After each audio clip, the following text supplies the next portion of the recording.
If you keep wondering why that person you're dating always seems to push you away, or why some people can't seem to stay in relationships, there's probably a pattern they're following without even knowing it. Today, we are going to talk about something that affects millions of relationships. Whether you recognize these patterns in yourself or someone you're dating, this video will change how you see romantic connections. Today, we're diving deep into the 5 biggest mistakes that keep avoidant people single, and why these patterns can be so hard to break. But here's what many people don't realize. There's often a specific psychological reason why the 5th mistake tends to be the most challenging of all. And I'll share that insight near the end. Plus, I'm going to share one research-backed approach that may help break the avoidant cycle. Here's the thing about avoidant people. They often have this invisible wall around their heart that they don't even know exists.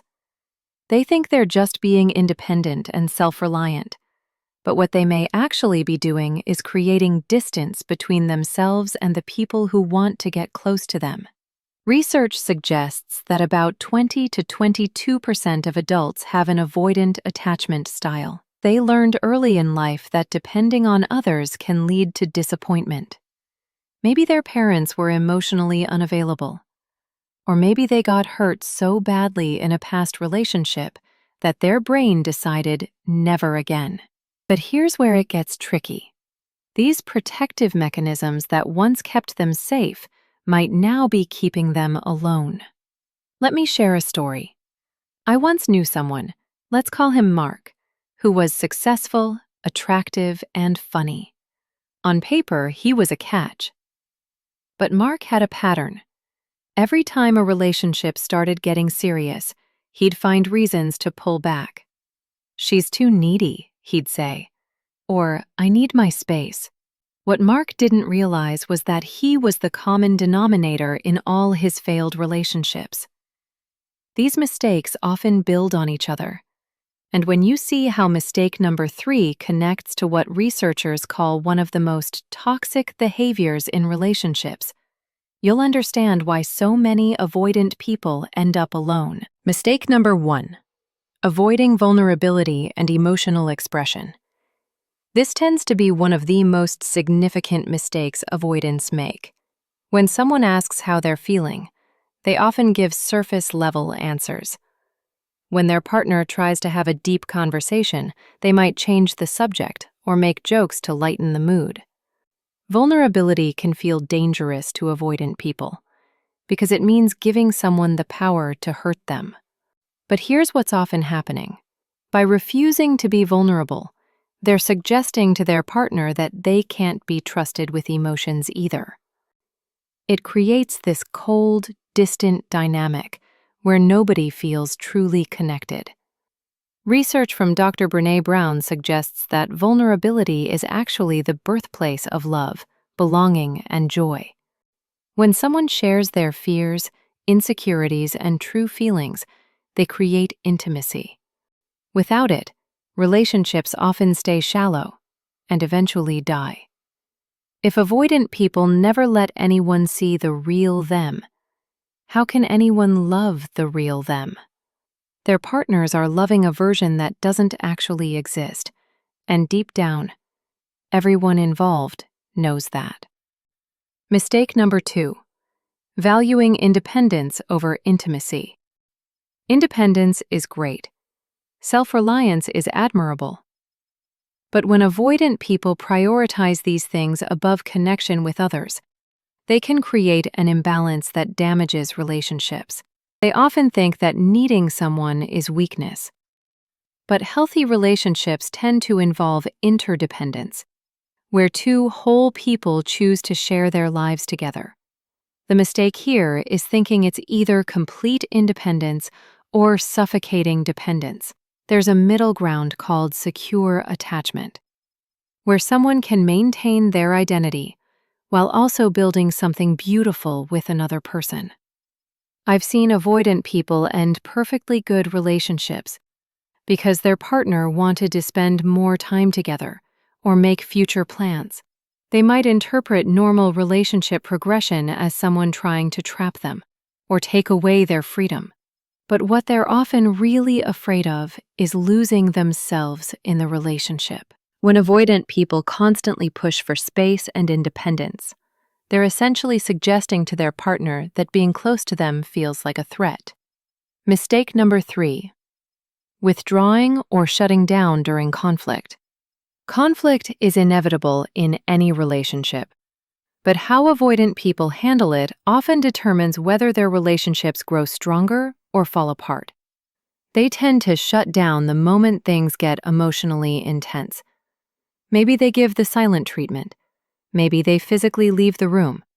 Or maybe they just emotionally check out while their partner is trying to work through something with them. This behavior is called stonewalling, and it's one of what relationship researcher Dr. John Gottman identified as the 4 horsemen, behaviors that are so destructive they can predict divorce or breakup. When avoidant people withdraw during conflict, they might actually be making it worse. Their partner feels abandoned and unheard, which creates even more conflict. It becomes this vicious cycle where the partner gets more upset because the avoidant person is pulling away, and they pull away more because their partner is upset. The cruel irony is that avoidants often withdraw to protect the relationship, but withdrawal is what can destroy it. Their partner starts feeling like they're in a relationship with a ghost, someone who's physically there, but emotionally unavailable when it matters most.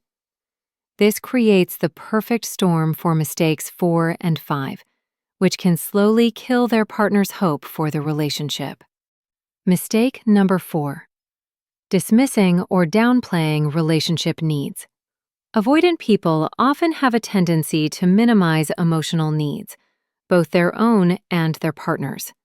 When someone says they need more quality time, more affection, or more emotional support, avoidants might respond with, "You're being too needy," or "You're overreacting." But emotional needs aren't character flaws or weaknesses. They're part of being human.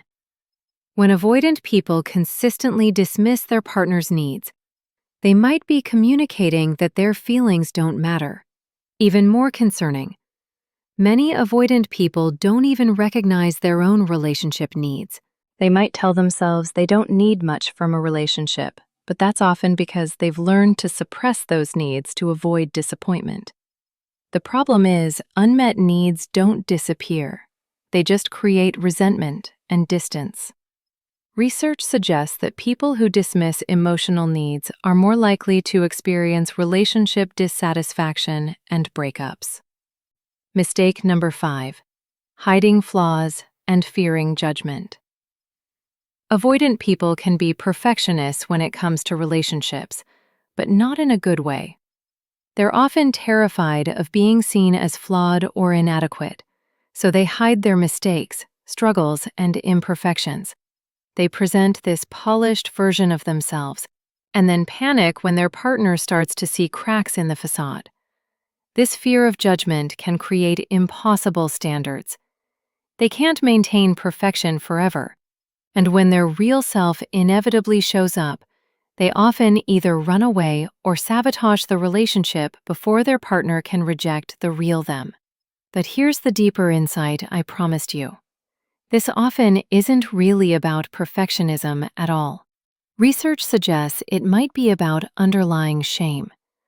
Many avoidant people don't just fear judgment. They may fundamentally believe they're unlovable exactly as they are. So they create this perfect mask. But the mask can become a prison because they know that if someone loves the mask, they don't really love them. This is why the 5th mistake can be the most destructive. It doesn't just prevent intimacy. It might prevent avoidant people from ever believing they can be truly loved. They can get trapped in this cycle, where they desperately want connection, but can't risk being seen, because being seen might mean being rejected. But here's the truth that avoidant people often miss.